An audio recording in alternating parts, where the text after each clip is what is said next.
Loizides, Lion Health and Fitness, North London. This video is all about how Phil tried to kill my career when I thought he was a friend. I've already done a video about Matt threatening me. I've already done a video about Leigh Brandon slapping me on top of the head and trying to drop a Swiss ball on my client's head and trying to goad me in the gym. So I thought it was only fair that I expose what Phil did as well.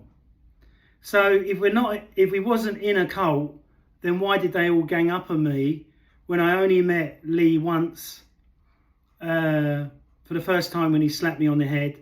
Second time was when he tried to drop the Swiss ball on my client's head. The third time when he was trying to goad me another time.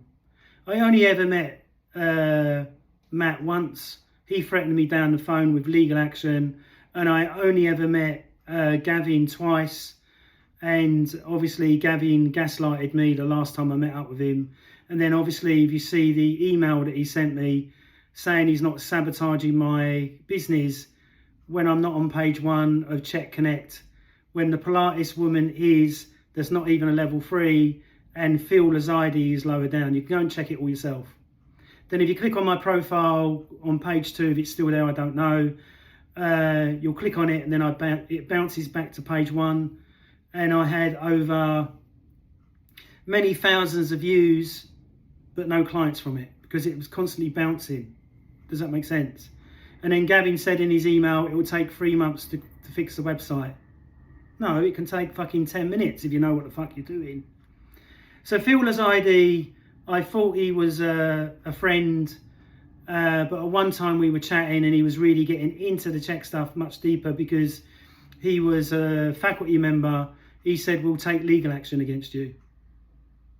So I got threatened by Matt and threatened by Phil Loizides. So I met Phil Loizides on a course, just taking my Birkenstocks off. Met Phil Loizides on a course in California. We got on really well. He lived in London, I lived in London. He lives in North London, I live in Southwest London. I would always travel to his, or we'd meet in Covent Garden or around that area. Getting on really well with him, we decided to go and do level 4. Obviously going different times. I went a little bit early because I wanted a long holiday. So we sat in it, we didn't sit next to each other in class, but we was in the same class. Paul decided to have a go at the students all in front of each other, and then he decided to be a predator with a female member in class. Then we was in class with Paul in his private personal office. He gets the dope bag out, starts asking anybody that wants to take it. I had a cold and didn't want to, and I don't like doing that stuff anyway. Then he sprays the smoke over me, goes up to Phil. Phil says no straight away, which is fine. We fly back, and then the mentorship program is set up where Gavin lies and says that on the website he was mentoring, doing over 200 plus hours a week, which anybody knows there's only 168 hours in a week. It's a total fucking bullshit to make his little man ego be a bit bigger. So me and Phil come back and the mentoring was set up. I mentored about 15 students for absolutely no money, and I would meet up with them, take them out for dinner, take them to Watkins, show them the sights if they've come into London for whatever reason. I really, really loved that with my heart, doing that. Then I had this one student called Carroll that told me some things over the phone, and I went, look, you need to slow down, you need to do less, and you need to fix your health. And we keep chatting, and then I think about 5 weeks in or whatever of me mentoring him, he went, okay, yeah, I'd like to do the HLC. I printed it all off, sent it out to him. Week 1, did you get the paperwork? Yes. Do you understand it? Yes. Am I going to get it back in 10 days? Yes, hopefully. Took 7 weeks. I never got it back. But he asked for his money back and I said no. Then Phil, being chief mentor, said, you need to give him his money back. I said, I'm not giving his money back. I run a business. And things were a bit tight for me at that time as well. So that was another reason. And if you want money back, you can take somebody to court. It will take a year. The small claims court, if he wanted his money that much, he could have done that. But what he said was, I'm going to kill your career and you'll never work in London ever. 13 years on, I'm still working in London. I've still got clients. So fuck you, Carroll. So, but the C.H.E.K Institute or the cult faculty decided to try and damage my business 13 years ago when it all started. And I can only track it back to this. Remember, I've only met Matt once. I've only met Leigh Brandon. I've only met Leigh Brandon 3 times in the gym. First time, slaps me on the head, says hello, Scott. Didn't work trying to wind me up, did it? Second time, tries to drop a Swiss ball on my client's head. Third time, I see him and he's trying to get my attention, but I'm training a client. I didn't want to speak to him after him doing that. So disrespectful. Obviously, little man, little ego. Obviously, he got daddy issues. That's why he can't shake a big man's hand properly. So Phil says, okay, Scott, no problem. Matt never calls me, and Gavin never calls me to say you need to give him his money back or whatever. Now, if you look on the C.H.E.K website, on terms and conditions, it says they'll give you your money back within 14 days, only if the product is not opened. You've got to open the product to look at it. And then if you do any downloads or anything, there's 0 money back, which is totally against the law. But because it was over a certain period of time, longer than 7 weeks, you don't have to give money back because it's the law. But the law has changed slightly in trading standards law or consumer law. If you buy anything within that 6-year window in the UK and 5 years in Scotland, you can ask for anything back now. But you've got to prove that it was faulty or something wrong with it, or it wasn't up to your scratch. So the student had already said, yes, I definitely want to do it. So he's got into a binding contract. Everything was set out for him. It's just him being lazy or being too busy with his building business and his gym that he owns. Just being greedy. Yeah, that's the way I look at it. So he said he'd sabotage my career, but it didn't work. But obviously the C.H.E.K cult got together, chatting to each other, and decided to disappear me off the website. You can't see me on page 1. Phil Loizides there underneath the Pilates instructor. So I heard that Phil invested in the institute, so that could be why, and maybe the Pilates instructor as well. Or is it that she's been doing favours for somebody in which to be on the page 1 when I'm not? Wait a minute, I paid my money, didn't do anything wrong, but then I get threatened by Phil Loizides and threatened by Matt Wallden. Keep your mouth shut, otherwise we're going to take you to court. Truth is your ultimate defence.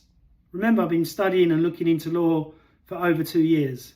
That's why none of my videos have been taken down, because they're all legally looked at before I release them. So at the end of the day, Phil, what you did was fucking horrible. Considering that you was the only one I was talking to during COVID. You knew some inner secrets about me. Not bad secrets, but personal stuff. So either Gavin made it up in class and said that I was mentally ill and students shouldn't work with me, or you told him and he relayed it in the class. I've got student written evidence. Why would you do that? To somebody that helped you with your website, you'd ring him about what client am I working with. I would tell you like a fucking fool, and then you would twist whatever I was saying to say what you wanted to say to try and get them as a client. Total fucking greed. And why would you do that to a friend? Fuck knows what you do to your to students and your own fucking clients. I know you've only got 2 Google reviews, so that says a lot. And no website, that says a lot. And why have you had 5 businesses and you're struck off from the Inland Revenue? Did you hear that, any student or client? He's been struck off by the Inland Revenue and had 5 different business names. Why would you do that? Unless you're trying to hide something. Unless you're doing something illegal. Like Gavin, only having 29,000 in assets. You could all Google this. Just put in HMRC, go and Google it, and you'll see it for yourself with your own eyes. And the video I put up about Gavin doing it has had 1,500 views, Phil. I don't know how many views this is going to have when it comes up under your profile or on top of your profile for your website. Not your website because you don't have one anymore, but for your Facebook page. How good is that going to look when people find out that you stabbed a genuine friend in the back? And then when we was chatting through COVID and before then, oh, I've been in the faculty thing and Paul's got a cold, so it's a total lie about he's never been ill for 30 years or 40 years.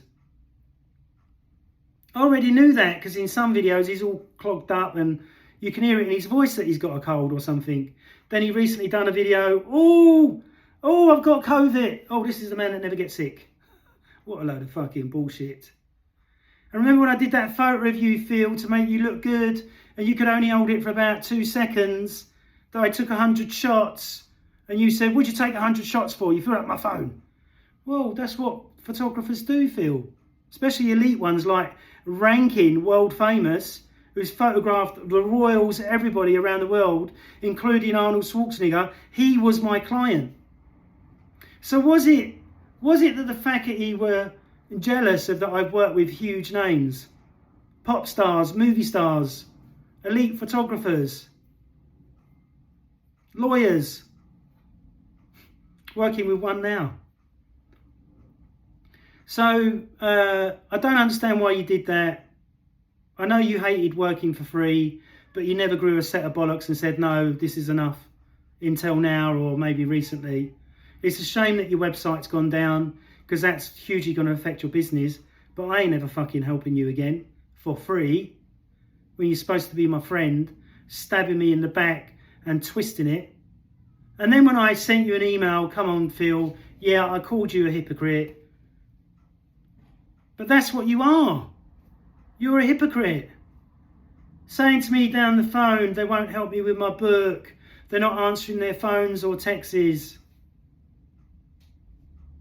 I went, well, you know, whatever. But if you're stabbing them in the back, you're stabbing me in the back, you're stabbing everyone in the back. Because that's your natural thing, I think. Well, maybe you don't realise that you're doing it. I don't know. I don't do that. Yes, there's gossip. I know people talk. And that's just part of human nature. But you don't ruin somebody's business. To that Carroll guy, Leigh, if he had any bollocks, would have said, he runs his own business, we're really sorry.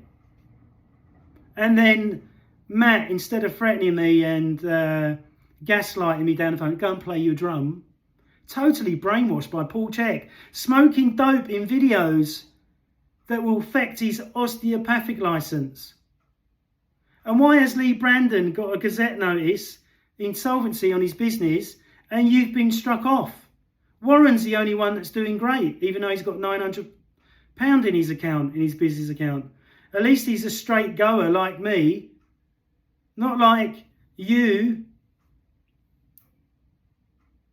and Leigh and Gavin hiding stuff. No wonder Gavin got the hump when I said Leigh's like watching paint dry. And you can tell that I'm 100% right on his new videos and on his new Beyond the Anus channel. 1 or 2 views. I did a video this morning. 1,000 views. 3,000 views a day now. So Phil, I'm really disappointed what you did to me. All I did was call you a hypocrite. And friends, if you're real friends, you can say whatever you want to your friend. And your friend will take it on the chin and go, all right, yeah, okay, there's something I need to change. We're not all perfect, I know that. but you don't do it to somebody where it's going to affect their business. And remember that you was teaching class during COVID. Should I go to the authorities about that and see what they say? Remember, everybody, whoever watching this video, this is 100% the honest truth. And in law, truth is your defense. I'm not fabricating or lying about anything. Phil said he hated being in the faculty or doing the faculty calls because all he could hear was them all licking Paul C.H.E.K's ass and Gavin's ass. Funny that, isn't it? That licking ass Gavin video has had over 15,000 views. So let's hope, Phil, this video is really successful, gets up to like 5,000 views. So 5,000 people know what a cunt you are. See ya, wouldn't want to be ya.